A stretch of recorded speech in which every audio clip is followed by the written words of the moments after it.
Just talking musicals, musicals with you.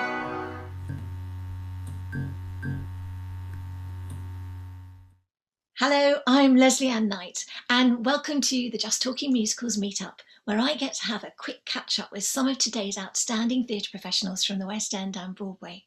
On the other side of the Zoom window today is a British actor whose musical theatre credits include playing Daddy Warbucks in Annie at the Piccadilly Theatre and on UK tour, Sam in Mamma Mia, Frankenfurter in the Rocky Horror Show, Fred in Kiss Me Kate for the BBC Proms at the Royal Albert Hall, and again at Chichester, directed by Trevor Nunn.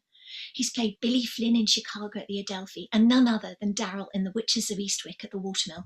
At the Dominion Theatre, he's played Khashoggi in We Will Rock You and Danny Zuko in Grease at the Cambridge Theatre. And amongst all this, we mustn't miss out his wonderful debut in the West End in the acclaimed production of Showboat with the Royal Shakespeare Company and Opera North when he got his first big break in the West End. Therefore, it gives me the greatest pleasure to welcome Alex Bourne to the meetup today. Hello, Alex. Hello, Leslie. That's what a lovely introduction. Oh, thank you very much. What a lot. I've crammed in quite a bit in the last 30 odd years, haven't I? Yes, indeed. It's fantastic. And it's so lovely to meet you today. Thank you for meeting me on the meetup. Lovely to meet you. This is lovely. There's, as we were saying, with Zoom being the way of things at the moment, it's just quite a normal, natural thing, isn't it? Everyone's doing it all the time. It's lovely. Yes. It's for people who remember, it's a bit like the Star Trek that we used to watch and everybody used to talk to each other on screen. Suddenly we're doing it as well. It's like, help. So meetup's all about 7 questions, and the opening one is really the most obvious one. Was what was your work diary looking like this time last year? Because we're now February 2021, and this time last year, how was your work diary looking? This time last year, I think I was I'd just been offered actually my first part in a film. And I thought, well, that's a new one on me, So I did a self-tape for this part in Cinderella, the new Cinderella movie for Sony, starring Camila Cabello as Cinderella and lots of other A-listers. And it was a tiny part, like one line, but I got that about a year ago. And that was due to film in April, my little bit, a week on it in April. And they started it and did about 5 weeks. And it was about to get to my bit, and they had to shut it down, obviously, because it was in March, April at that point, and they couldn't continue, so they had to just shut it down. But they said, we do want to finish this. We will finish it, but we just got to wait for lockdown restrictions to be lifted a bit. And sure enough, come end of August, September, they got back everybody back, and they finished it. They did like a month on it, and I got to go and do my little week on this brilliant film. Amazing. Where were they filming? Sorry, what was that? Where? Where, yeah. It was at Pinewood and, of course, Hatfield House and Wadston Manor. And then the bit that I did was at Sheen Castle, which I'd never even heard of. And it's only about an hour away from me in Tame, near Oxfordshire. It's a beautiful castle. And but it was in the grounds of the castle, I think, where there was some stables, some outbuildings. They built a set in this area of the village sort of square, village town. So it was a huge week of I think most of the opening of the film and the end of the film was all shot in that week, with about 80 dancers and ensemble, and all the stars of it were there. And it was a wonderful experience. I'm so glad that I got to do it. I was also kind of worried because the other job that I did was supposed to start last year was the UK tour of Hairspray, which was supposed to start in July at the Curve in Leicester. And of course that got put back. It was almost going to be done at Christmas time, maybe start then, but it now looks like we're going to start, they're hoping, in sort of May, June this year. Yeah. So it's always been there. And of course I was then thinking, what if Hairspray takes off and they then reschedule the film to the end of the year, and I'm doing Hairspray and I can't get out to do my bit in the film, and it was all that kind of thing. Oh, I was also going to be doing, it was actually a really good year. I was actually going to be doing Alonso Smith in Meet Me at St. Louis at Grange Park Opera. Oh, which would have been lovely. absolutely beautiful. I don't know if you've been there, but apparently it's a wonderful sort of venue they built, and people come along and see the first half, and then have dinner sort of outside in this beautiful summer evening, and then go back in and watch the second half. And we were doing about like 6 performances in a month. It would have been like a dreamy little job. So it was shaping up to be great. But I have to say, the year before, I was on tour for a year, weekly touring with Annie, which I love. But it's been amazing to be at home with my wife and daughter. Yeah. And my daughter's turned 13 now, and I think I'm really, really lucky and pleased that I've been able to be at home for this year and spend this quality time with her. I mean, she's probably sick to death of me by now, but to be there when she's going through this transitional period, and it's just been great. So yeah, and hopefully all the work will eventually just start a bit later. Yeah, I was going to say, because being on tour, it is exhausting, isn't it? It's fantastic, but it can be exhausting trying to keep everything going, can't it? Yeah, absolutely. It's weekly touring, which in a way I sort of quite like, rather than sitting down somewhere for a long time. I quite like the fact that it's a different venue every week. And sometimes we open on a Tuesday, so you're only really there sort of Tuesday, Wednesday, Thursday, Friday night, check out of the hotel, do 2 shows, drive home. And you get to see the country. Yeah, and you get to see the country. And now I've toured quite a bit over the years, so I don't think there's many venues, certainly number one venues, that I haven't played. So you get to know where you're going to stay, and where to park, and the best pub, most importantly, of course. Yeah, all the essentials. But it's also on that subject, it's all the regional theatres that must be struggling right now, that it's so hard to just get through this time, isn't it? Well, absolutely. I'm sure a lot of them are suffering, but I know a lot of shows have now sold. They're selling their tours, because obviously it's all well and good if they want to put a Hairspray tour on, but you can't just keep a theatre open for one tour. But I think there's a lot of things going out, and I sort of think we've got more chance of it happening being on tour, because I think for people waiting to start their West End jobs again, it's going to be so difficult, because the whole of the West End are going to have to come back together. And if there's any kind of London lockdown thing happens, that's everyone's gone. It's all shut down. Yeah. Whereas with a tour break, or there's some situation where they have to lock down that venue, we just miss that week out and move on and carry on. And hopefully, who knows? I mean, who knows what's going to happen? But that's the plan and the hope. Yes, absolutely. I've got to rewind a little bit there, because you talked about Meet Me in St. Louis, Grange Park. I know the film well, but I didn't know. I actually show my ignorance here. I didn't know they'd made it into a stage musical. When did that happen? That happened in about 1989. Oh, did it? On Broadway, and it didn't run for that long. I think it did about 300 performances, and that's not bad. And I can't think. And I think they wrote a few new songs for it. And yes, and I don't think it's been done here before. So it was going to be with I think with a philharmonic orchestra of some description. I can't remember one. And it would have been, an epic thing. It would have been huge. But you're right. I didn't know it would have been. I had no idea at all. And I mean, in terms of turning that story into a stage musical, it's such a wonderful story, and it's got so much more to it, hasn't it, than people think it has when you really get into it. It's the most charming film. Yeah, exactly. So maybe they'll do it again. They'll try and reschedule that at some point, and hopefully I'll be around to do that.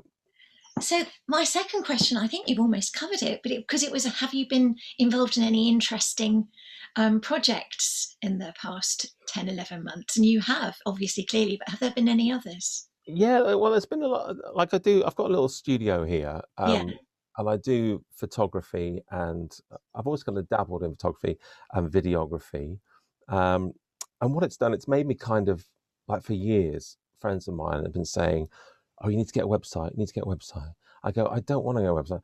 I don't want it to be something I do. I just want to be able to, I do it." And if someone says, "Oh, can you film this for me? Can you take these pictures?" I go, "Yeah, great," and go along. But I've now had to kind of make it a thing I do.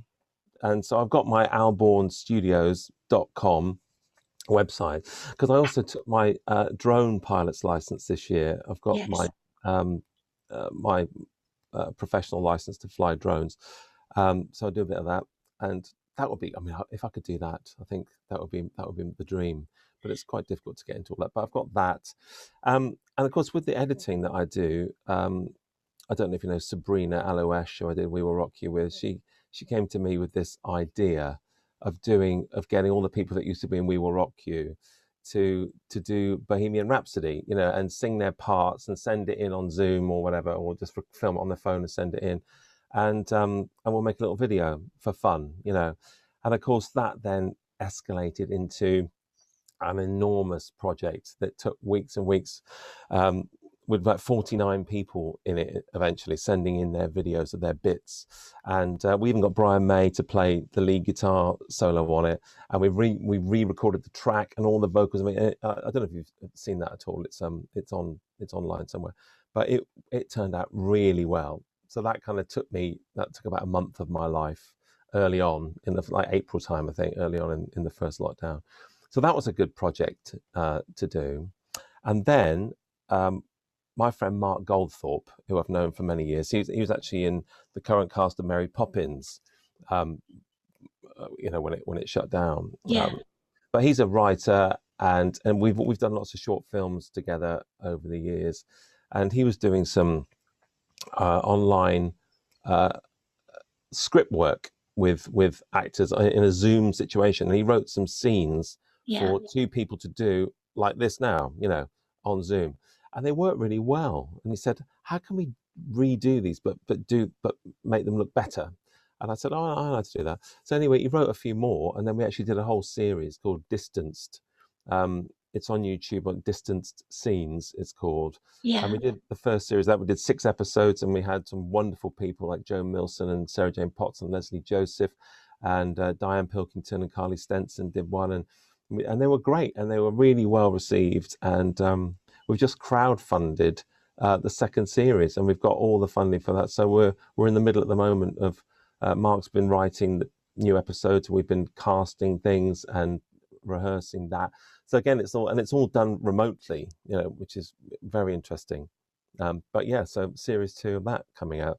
So it's just been lots of things to keep me in this little room. I mean, I spend a lot of my time sat in this chair, you know, clicking away, I've done some recordings for some people that have some classical crossover stuff, and there always seems to be something, which I'm very lucky. Yeah. I've got my finger in lots of pies. There just seems to be always something to do. I've even learned to build websites this year, which I've never done before, and so yeah, I've just been sort of busy. It'd be great to go back on the road. I'll have a break. It'd be like be relaxing, easy to go on tour. You see, if you get into that mode, and I've been in that mode, that you suddenly find there's no time in the day to get everything done. And you haven't got time to leave the house. And I'm lucky because that's been my situation. I was like, too busy to leave the house. I mean, I'd love to leave the house. But it's, I am lucky that I've had enough keeping me going, like you say. And if you have creative juices flowing, you're able to do something with it. Yeah. I think it's fantastic. The things that you can create when you are forced into a situation, just because it gives you the world without being able to go out into the world. Yeah, completely. Yeah. That's it. The whole world is connected this way. I mean, we could have done this years ago, you know, just the fact you can upload massive files. You know, when people sending in their Bohemian Rhapsody stuff, you know, they were sometimes 1 gigabyte each files, you know, so you set up a Dropbox and everyone just sends all the stuff to the Dropbox and it all just comes in, and I go to the Dropbox and there's more stuff, and then you start chucking it into a project, and then you can send off a rough edit to Sabrina to have a look at, and she goes, "Oh yeah, tweak that," and no one needs to go anywhere. It's brilliant. I love it. It's like when I was a kid, I used to have a little tape recorder and do recordings, and I had a Super 8 cine camera. I used to make little films, and just like, to be able to edit stuff in those days. And now it's like all my childhood dreams have come true. I have to, before we go on to our next question, I've got to ask you something that I don't want to forget to ask you, because I think it's really important, and it's really wonderful for people to know about this, because you have had this wonderful career. You've still got this wonderful career.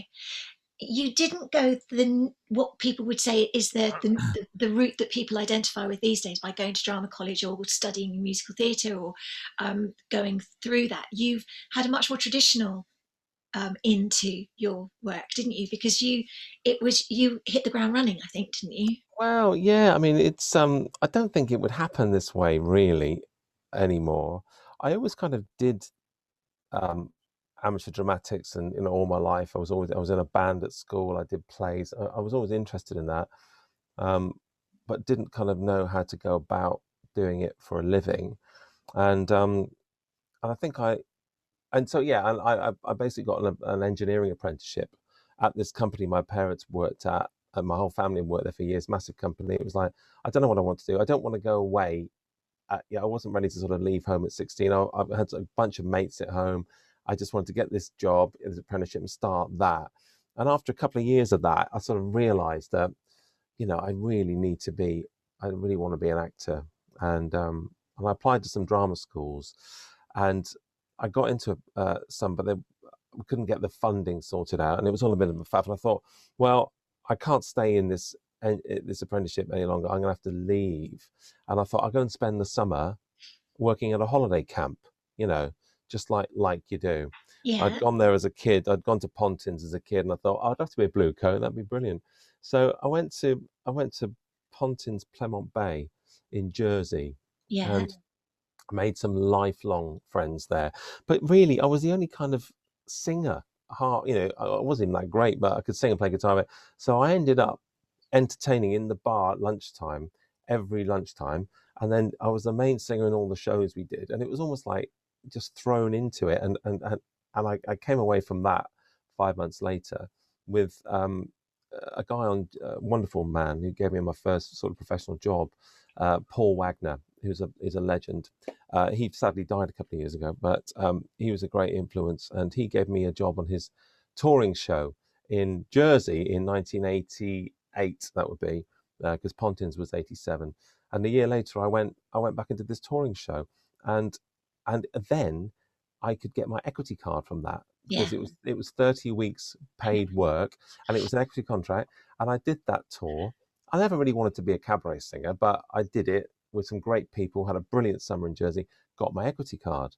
So then I came back with that, and I did a little season over there at Caesar's Palace with Bradley Walsh. It was just a unknown then, me and Bradders. And he got me with his agent, who got me a gig in Clacton at the Westcliff Theatre for Francis Golightly in '89. Always trying to get into musicals, but I found myself doing this kind of production singer route. Um, and then really, my best friend who I made, Jo, who I met at Pontins, she was dating an actor, and he was in the original production of Showboat, which you have the poster of behind you, I can see.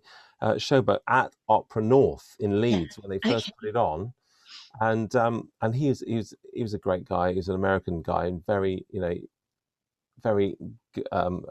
go-getting and encouraging for me. And he basically said to the director, if you need someone to understudy Simon Green, I know a guy who will fit the costume. And I'd done nothing. And I get a phone call from Opera North, and they say, oh, we want to put you on a train. Can you come up and audition? I was like, okay. I was like 22 or something. And I went up to Leeds, and they auditioned me, because I guess it was an opera company doing it, but people like Frank and Ellie, like Simon Green, they were not the opera, the non-opera bits, if you Yeah. like. And they said, great, we'd like you to cover Simon and all the non-opera parts. And I was like, okay, that's great. So I got that job, and that was my kind of first thing in musical theatre, and I was in there. But Yes. and then of course at the end of that original run, which was in Leeds and Stratford upon Avon for the RSC, it was going to go out on the road for Pola Jones, going to tour it, and they said, "You want to, be considered for that?" But I'd already signed a contract to go on the Canberra in the theatre company, the cruise ship P&O. Yeah. in 1990, and so that was that. So I couldn't do that. But anyway, when I got off that ship, I knew the tour was still going on, and I had no agent. I had no way of, it's these things are kind of fate, aren't they? It's like I was so focused then, you know what I mean, more than now, I think. And I knew that the tour was opening in Bristol, and I'm from Cheltenham, so that was like not very far away. So I had no one's number, so I went to Bristol, bought a ticket for the opening night in Bristol, and in the bar in the interval was the resident director, who I knew from when I did it before. And I kind of went, "Oh, hello, it's me. I'm back off that ship now." And he was like, "Oh, good to see you. Lovely." Chat. And about a week later, I get a phone call. Somebody was pulling out of the second half of the tour, and they said, "Do you want to come and be in the ensemble and play and do that role?" I was like, "Oh yeah, brilliant." So suddenly I'm on the tour of Showboat, all because I'd gone to Bristol and tried to make that connection with somebody there. And so that was that. And we did the tour for 4 months, and then we did 2 months at the Palladium, which was, got me to the West End. Isn't it amazing? It's timing, isn't it? And listening to that, I always think it's listening to that little voice in your head that is easy to ignore sometimes, but you just have a hunch, and they are worth following up, aren't they? You can talk yourself out of a hunch any day of the week, but it's like the work that you've been doing in the last year, and you've been creating in the last year.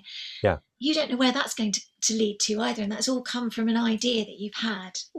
Let's have a go at doing this. I love that, and that's how it all got going for you in the first place. Yeah, it's always been that. I've just seen an opportunity, especially when I was young, I think. Yeah. There's also then, my parents had been to see the Buddy Holly story, and I was brought up on Buddy Holly and Dean Martin, all that old rock and roll stuff. I loved it. And they'd been to see the show in like 89 in the West End, said, "Oh my God, you've got to see Buddy, it's brilliant." And I can remember being on tour with Showboat, and I had no agent or anything, and I got the stage, like we all got the stage paper, and in the back was, it said, because we never had casting directors in those days, it was all the resident director would get submissions in, and it said, "Paul Mills, Buddy casting, can you play instruments and sing?" And write to Paul Mills. And I wrote a handwritten letter and a handwritten CV, and I got a call back saying, "Yes, we'd like to come and audition." And long story short, I went down to audition, and there really wasn't a job for me, if you like. I was clearly right for Buddy, but there was no jobs going at the time. But they said, "We just want you to come back in like 6 months." And I always remember, because I got the no on the stairwell at the Palladium. Oh, charming. Yeah. Because we had no mobiles then, so it was like Alex Bourne phone call on level 2, and you go, "Oh, hello," and it's Paul Mills, and they said, and he just said, "You've not got it this time, but we want you to come back." And the two things that were stuck in my mind, he said, "Buddy Holly needs to have raw energy and youthful aggression," and I think I was quite laid back, quite confident. I can walk on a stage. People say that I put them at ease. I can walk on. I'm very relaxed, and I put people at ease. But of course, this young rock and roll star had to be, and so I went away for 6 months and just kind of worked on that, and then went back in the August and auditioned again, and got in Buddy, which was the big break. That was the big break for me. I auditioned for that twice. I had a recall on that. Did you? Yeah, I completely mucked up my second audition because my piano playing, I froze. Oh, were you up for Vi Petty? Pardon? Were you up for Vi Petty, the producer's wife? Yeah. Yeah. Oh man, that would have been great. Yeah, but I just mucked it up. When you have those milestones that you think, "Oh, I mucked that one up." But it was a great show. Oh, it's an amazing show. In fact, somebody put up a little clip of us doing it, because it was February the 3rd yesterday, and that's the anniversary of Buddy's death. And so they put a little clip of us doing it. I mean, I remember going to watch it when I was in the middle of auditions, and Billy Geraghty was playing Buddy. And I remember watching the show, and I've never seen a show where, as soon as it finished, my jaw was on the floor. I was watching it going, "Who can I play? Okay, I can play a bit of bass. I could do that part. I can play the drums a bit. I can do that part." You never thought I could play Buddy Holly. I just loved it so much. At the end of it, I said I could watch that all again right now. And I got in there, and then they wanted me to, to be the understudy buddy and learn all that. And I mean, God, it was just the best job in the world to turn up for rehearsals on a stage with guitars and drums and bass and PA, and it was like, and just play these songs and perfect them and make them sound like the original and all of that stuff. The You know, best music, Buddy Holly. I love Buddy Holly. yeah, yeah. And that And was when the show was at the Victoria Palace, so yeah, it was the original production. It's kind of been scaled down a bit now. It's not the same show, at all that it used to be back in the day. It was just a huge, huge production. well, moving on, as we must, to our third question, which is still in the slightly serious mode of the times that we're living in at the moment. And it's, how do you envisage the theatre making its way out of this time that we're going through now and making its recovery as we come out of the COVID lockdown situation? How do you think theatre will actually recover this year? Well, I know. I think a lot of houses and a lot of producers are going to be taking a hit, to get them back. They're going to have to take a big hit. They already have, of course. I guess all we can hope that now they're rolling out the vaccine so well. I mean, the thing is, when they, like at Christmas time, when they did put a few shows on in London, like Christmas Carol with Brian Connolly was on Dominion, and all those other things, and the measures they put in place, then it was so safe and so secure. It Yeah, was brilliantly done. The only problem with that, you can only sell, I guess, every other seat would be the issue there. But it was so well done, and it was so cruel that those shows got taken off. yeah, When you could literally come out of the Dominion and go to Primark, and there's millions of people all just, rubbing up against each other without masks on. Yeah, in the theatre, it was probably the safest place to be in London. So, I mean, they've got all those kind of measures already in place, but I guess everyone's just hoping that if enough people get vaccinated, that yes, it will be okay to yeah. get back in there again. Who knows? I'm just like everyone else, just waiting for the call to say we're starting rehearsals on Monday, Yes. and off we go. And Yeah. that would be mind blowing. And I suppose at the end of the day, we are all in it together and everybody is getting through Yeah, somehow. yeah, yeah. And it's just being optimistic and looking to the end of it, because Broadway suffered terribly too by being absolutely closed down, hasn't it? I mean, that's crazy. Who would have thought, this time last year, if you'd say the whole of the West End of Broadway is going to be shut down. I'm also supposed to be doing Sunset Boulevard, a concert version at Alexandra Palace which is now, it was supposed to be done in October, November, and it's been put back and put back, and we're now booked in on April the 18th, I think it is. Um, I'm not sure if that's been announced yet, but even then, who knows? That might be too soon. There might not be. We just keep trying, and the company are getting together, socially distanced whenever they can, because you are allowed to Yeah. meet in a room and rehearse. They're getting together and just going through the stuff, and everyone's online learning stuff. I'm learning my bits, and then eventually we'll all, hopefully get the okay and go and do the two performances of that, which See, will it's be that good. classic moment, isn't it, where you feel when you haven't got a job imminently, it's really difficult to learn your lines, isn't it? I Um, know you need to know it's going to happen. You yeah, need to know it's happening. So yeah, yes, and I don't want to suddenly go, "What is happening next week?" Oh, crike! Better learn my lines. So, yes. and of Well, course, I'm going to get to work with Maz Murray, who I did. She's been an old, the whole Murray family are dear friends of mine for the last 25 years, and when I got to do We Will Rock You with Maz, we worked together for 5 years, and we are dear pals, and so she's playing Norma, and I'm playing Max. So it would just be great to be back with her again. it's great. There are people in this world that you meet who you just spark with, aren't there? Yeah, yeah, absolutely. Yeah, And that's and exciting. she is one of them, definitely. On to your next question. What's your favourite show, musical of all time? Um, it's a tricky one. I'll say it's a tricky one. It's not really. It's a show. I don't know if you've heard of it. Have you ever heard of a show called Forever Plaid? No. No. It was done originally in the early 90s in a dinner theatre in New York called Yeah. Steve McGraw's. So, and it's a four-handers, four actors in it, and two musicians. And it's about a vocal harmony group in the 60s that get killed on the way to their first big gig. And it's on February the 9th, 1964, which was the night the Beatles appeared on the Ed Sullivan Show. And these four geeks, if you like, because these four guys are really into the close harmony singing of like the Four Aces and the Hi-Lows and the Ames Brothers and all that kind of stuff. And these guys get killed. You hear in a voiceover, they get killed. And suddenly from the back of the auditorium, in the darkness, they come through. And basically they're in this sort of transitional world between, I guess, Earth and what is beyond. Yeah. And the only way they realize, the only way they can get to go on to the next level is to create the perfect chord. So they decide to do the gig that they're on their way to do. So you Yeah. get this amazing show with these four guys, which are incredible characters. And there's a story throughout, and you are totally immersed in it. And it is my favorite thing on the planet. When I was doing the Buddy in America, I got to go and do the US tour, which was like amazing. And we were in Boston, and we were staying in the Park Plaza Hotel.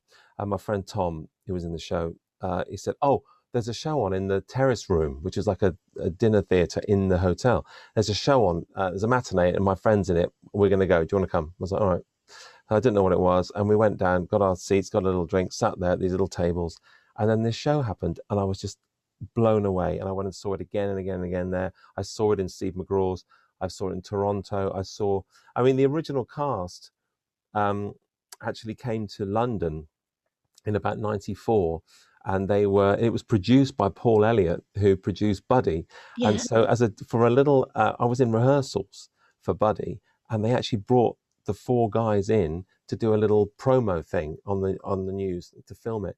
And so suddenly I'm there, in my theatre, and the four original Plaids came in and did a little number, and no one knew this show apart from me. And I'm the biggest fan in the world. And so I got to meet the original guys and go and see them in London. And then when 15 years ago, when me and my wife got married, we got married in Vegas, and somebody gave me a contact for somebody that was in the Vegas cast. So I emailed them and said, "I'm getting married at the Aladdin Hotel, blah, blah, blah. And we wondered whether we could book you guys to come and sing." And they went, "Yeah, all right. Yeah, we'll do it for $100 each." And it was like, because they do their final number is "Love is a Many Splendid Thing." And so they sang, well, first of all, because it's forever plaid, they wear this sort of tartan jackets and stuff like that. They sing a wonderful a cappella version of Scotland the Brave. And so they did that a cappella Scotland the Brave, as my wife is Scottish. So as her dad walked her down the aisle in his kilt, these four guys were singing this close harmony, Scotland the Brave. And then once the ceremony was over, as we walked out, they sang "Love is a Many Splendid Thing." So yes, there's a lot of connection with that show. So Forever Plaid is the greatest show ever. Well, I'd have never have guessed that. I know. Probably closely followed by Crazy for You. That's up there, really.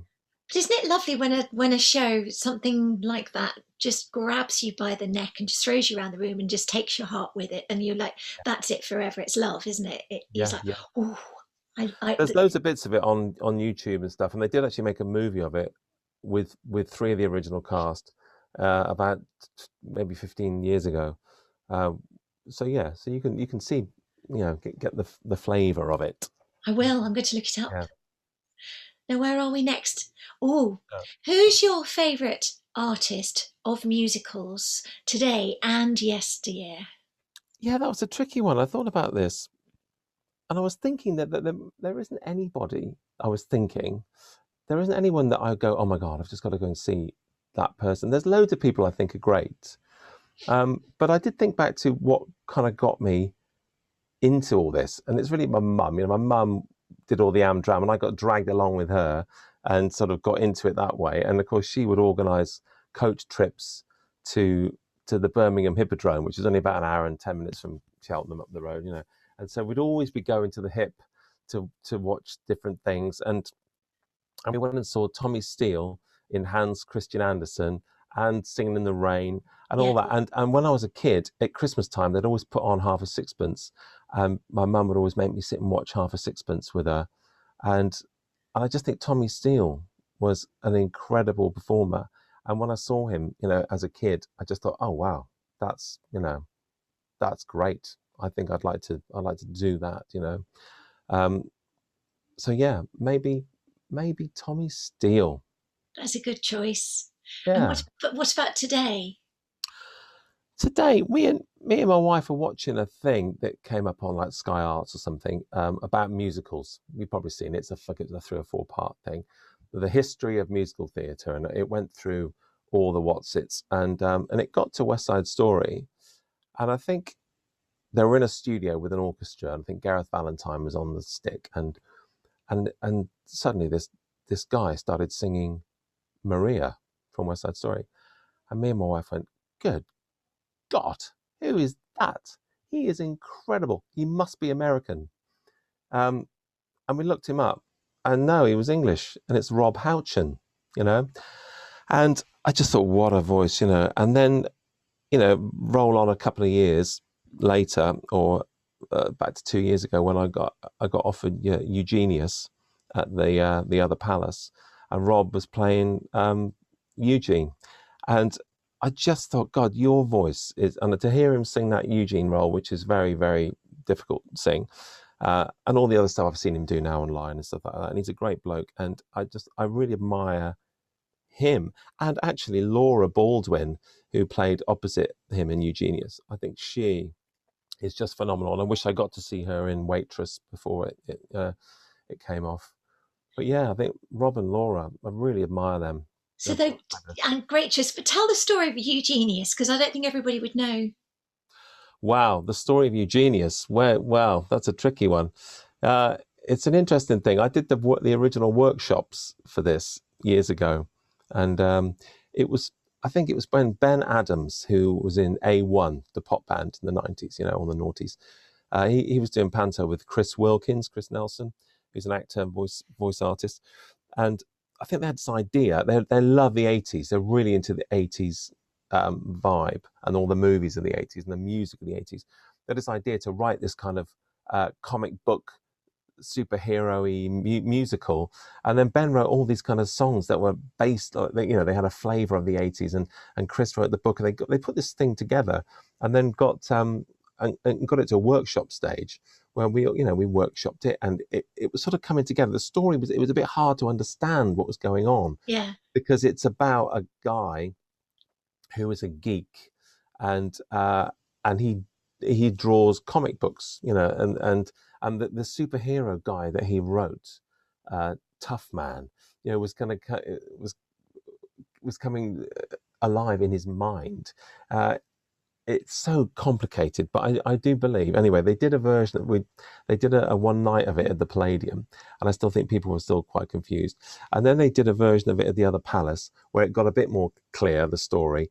And then when I came to do the second version of the other Palace, with like Neil McDermott and Simon Thomas, and with Rob and Laura and loads of other brilliant people, we really tried to make sure every bit was understood, what was happening. We'd stop and go, right, what is happening here, to the director and the writers, and they go, there we go, that doesn't make sense. We go, okay. And we finally got the thing into a place where it made sense, and it absolutely blew everyone away. It was quite a big show to put in the other Palace, and it got a massive following. And I have to say, when it closed early, I don't think it closed early. It was going to transfer. It ran its course there. It did its 2 months, whatever, but it was going to transfer, and it didn't. But on the last night, with 300 fans of the show in, and we did it, and we just got called back. I've never been called back on stage before. We were all up in our dressing room getting changed, and there's video of it on YouTube. You can see they would not let the company go. It became really, really good. It was wonderful. And it was great to be part of it in its workshop stage, and it was great to be part of it in that last version. And I think that it's got legs. it's got a life Yeah. after that. I think they've got plans for it. So, watch this space. Go Eugenius, Yeah. as they I say. think it takes an enormous, I don't think a lot of people realise how much it takes to get a new musical off the ground, and to get it to that Yeah. point is already massive, isn't it? Yeah. Um, And the expense, yeah. and doing musicals at the other palace is so tricky because you just need a lot more people. There's a lot more staff. There's the band and that's a tiny little venue. I actually think it needs to be a bigger show. Yeah. That's the thing. They need to make it bigger. Then you can put it in a bigger venue, and Yeah.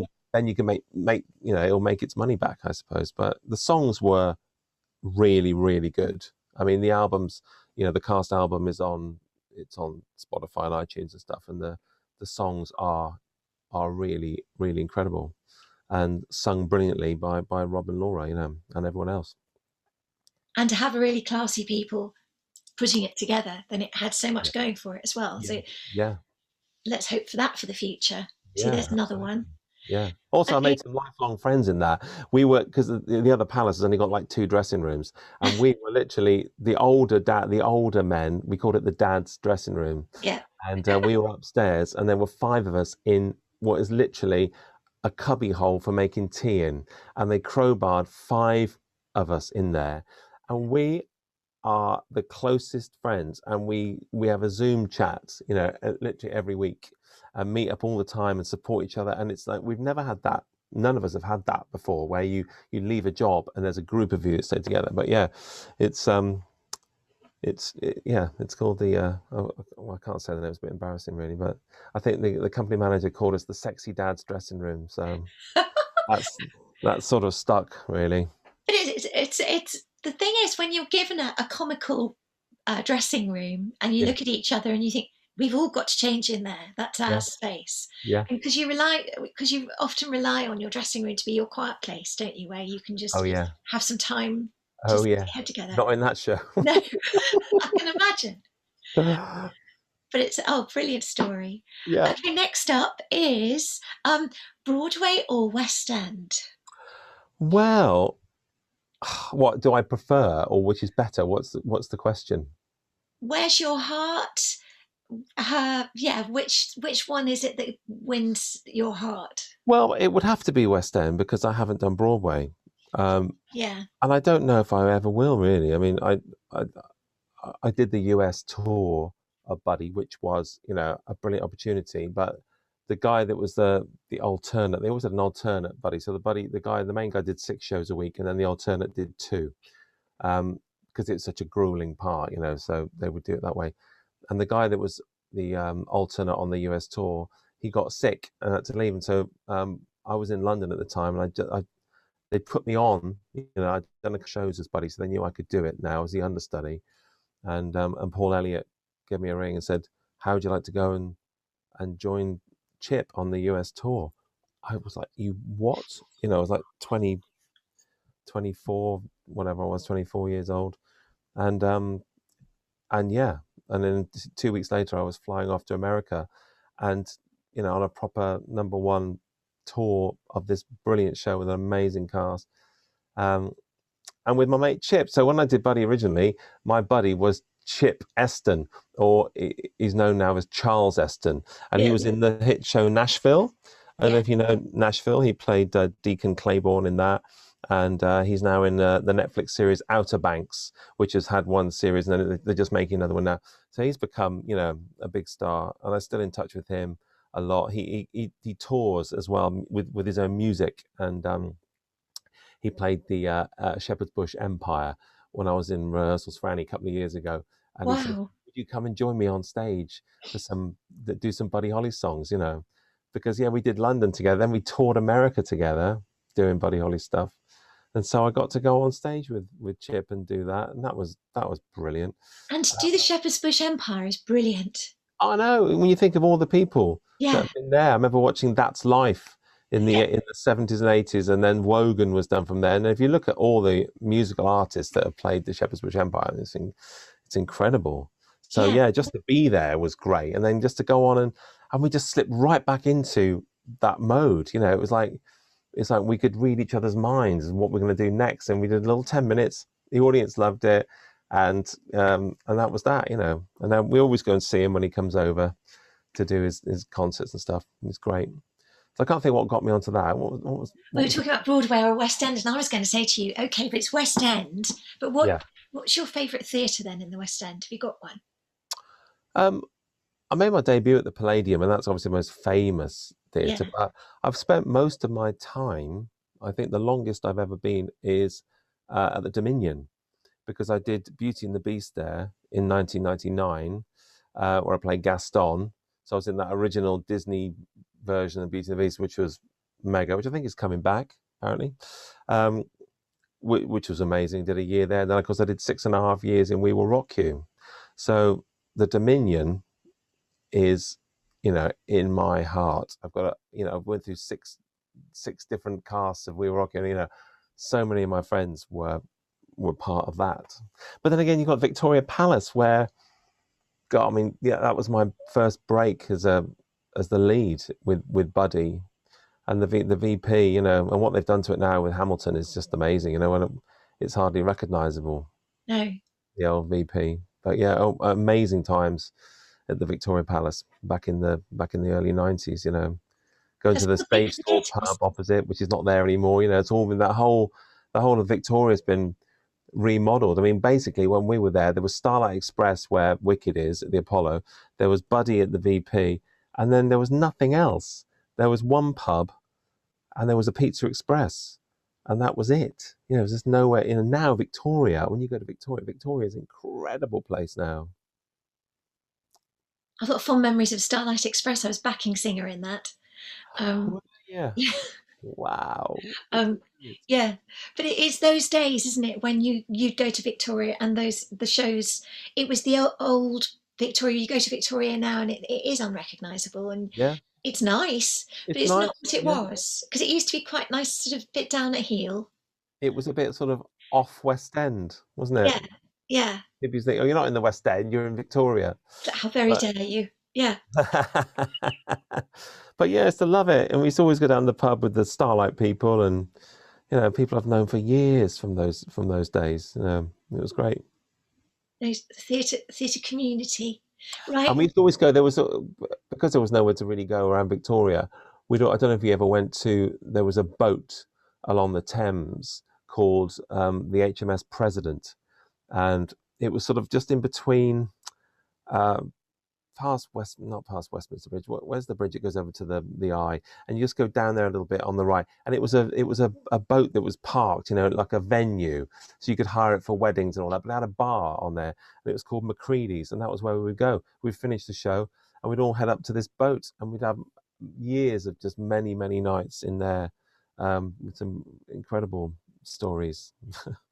It's lovely because it's that culture of where to go when you finish a show, isn't it? At the end of the evening, to go and unwind, and the nicest bar staff who sort of are ready for you and make you feel at home. That's where you're always going to go back, isn't it? Always, yeah. Yeah. Right. Our last question of today is, if you were to write a book about your life up to now, what would the title be, and what would your favourite chapter of all be?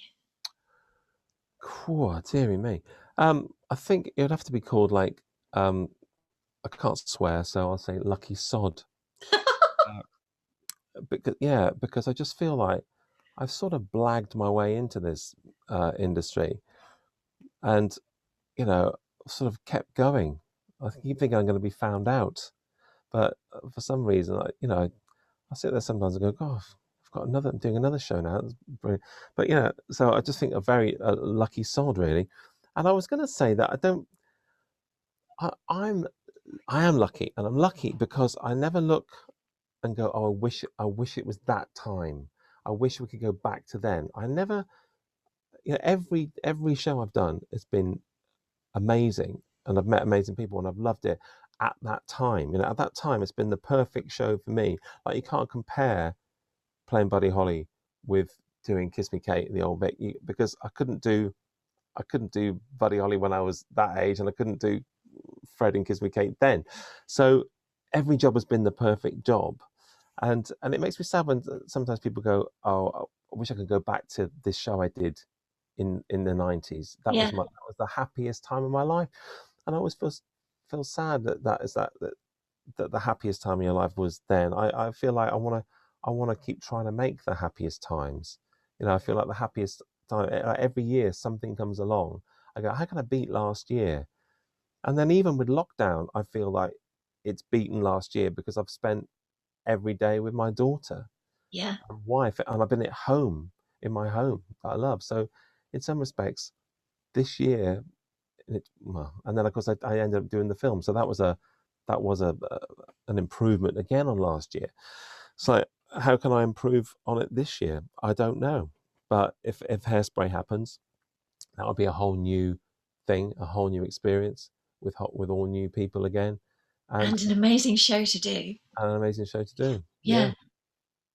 So So your I favourite can't, chapter is now but in the future. well, it is the future really, but because it's such a big part of my life, uh, I mean Annie really has to be up there uh, with favourite jobs of all time. I think I've always said I've just there's never a day I didn't want to do it. I did about 1,000 performances. I did it for 4 years. I've had Yeah. 20. How many Annies? Oh, I've had like 21 Annies, and and I'm in touch with them all, and all the mums and dads and the parents of the kids, and they're all growing up now. They're all doing so well, and it's just brilliant to watch all the kids I work with grow up and carry on in the industry and go to college, and I go and see them in things and support them, and so that it's a huge part of my life is Annie, and so yeah, so that would be a favourite chapter, I suppose. Perfect answer. Thank you. I tell you what, from your Lucky Sod title, don't you Yes. think it's when you do something for for a living that you actually do love, and of course going into the profession is a bit of a risk because you never know, you don't get a job for life, so to speak. You're just always working to the next job. Yeah. But don't you think it's when you're doing something you absolutely love, and when you do something that absolutely amazes you that you could never imagine you would have ever have done, but you always wanted to do it, that you feel like it must be a mistake, or that I'm lucky, I've got to do this, wow. But you've got there through hard work anyway, but it just still feels like a dream. It is, yeah. I guess it is hard work, but also I think it's all sort of meant to be. There have been situations where it's just something has just taken over, and it's just something has happened. Like if I don't get a job, I never get down about it, because every time I've not got a job, it's because I was meant to do this other job or something like that. But it's all sort of meant to be. I mean, my best mate Jim, who from school, and he lives in Poland now. But back in the day, like when I was first auditioning for things, he talks about this a lot. But he said to me once over a beer, he says, "You know what, Al? I really want you to get this job, and what I want to do is I'm going to give you all my luck. So any luck that I've got, I'm giving it all to you." And he always makes a joke about that because he's had some unfortunate things happen to him over the years and all that. And I go, and I said, it's because you've given me all your luck. But he said, but I think he did. I think he gave me all his luck, and I just had a lot of luck and good fortune, and just be nice as well. Just be Yeah. nice. I think I'm nice, and I work hard, but you do need good fortune, and that's the thing. You can be talented, you can work your butt off, but you need luck, because there's just, and especially now, there's so many people trying to make a living in this game. I mean, I wouldn't want to come out of college now. I mean, when I was, even though I didn't go to college at that time, there was only kind of 4 big ones, and you'd all come out, and there's plenty of work for everybody.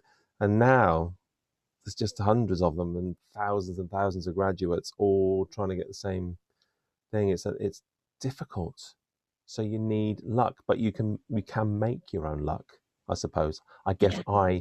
I made some luck, and then I was given some luck, and I'm a lucky sod. Available now in hardback. Yes. Yeah. We'll be on to the publishers right away. Alex, thank you so much for meeting up with me on the meetup today. Thank you. It's been lovely. it's been a pleasure to meet you, and thank you so much. Thank you for asking me. It's been gorgeous. And thank you. See you again. Thank you so much. Bye-bye.